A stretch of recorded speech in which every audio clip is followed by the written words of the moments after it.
Okay, I was wrong, sort of.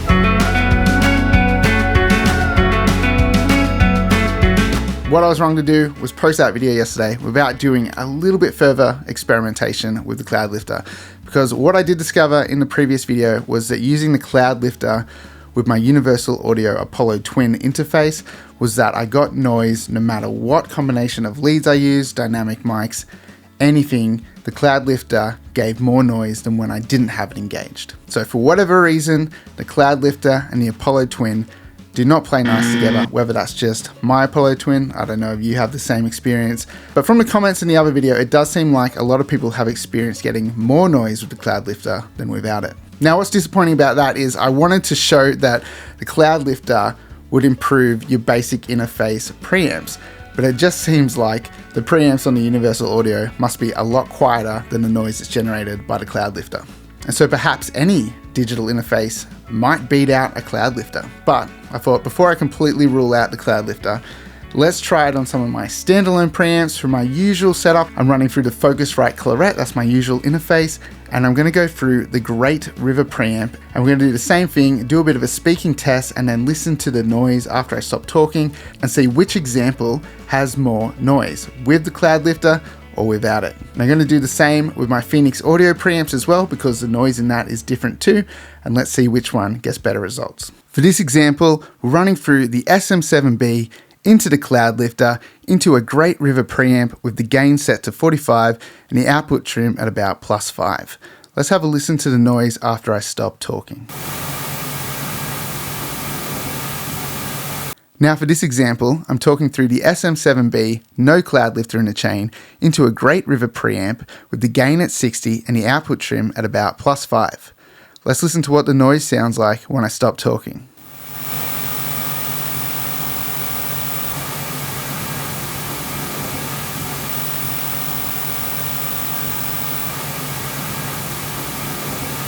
And for this example, I'm talking into the SM7B, which is running through the Cloudlifter, into a Phoenix Audio DRS8 preamp with the gain at 45. Let's have a listen to what the noise sounds like when I stop talking.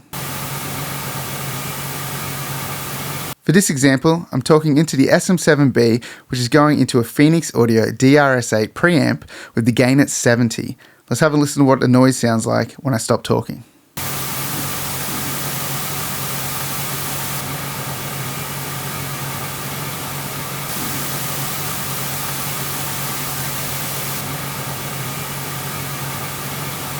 Okay, some interesting results there. It does seem like the Cloudlifter made an improvement on both of these preamps. So the Great River, it seemed to get rid of a bit of a buzz. Once we boosted up the noise so we could really hear it, you could hear there's a bit of a buzz without the Cloudlifter. And when the Cloudlifter was in there, it got rid of that buzz. So that's a nice improvement, but the amount of noise is pretty much the same still. And when we're listening to it at general playback, I don't really feel like there's any real difference there. Maybe if we're doing something really soft with an acoustic guitar and we had the gain cranked with the Cloudlifter, that's going to be an improvement because we won't have the buzz.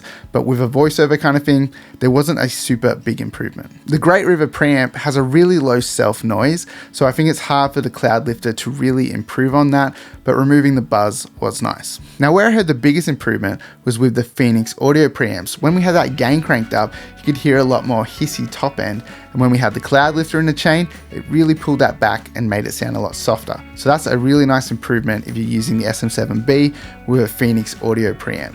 So as you can see, it's very different from gear to gear. We have the Great River, we removed a bit of buzz. We have the Phoenix Audio, it really tamed down the hissy top end. And on the UA Apollo Twin, it actually introduced more noise and created a problem.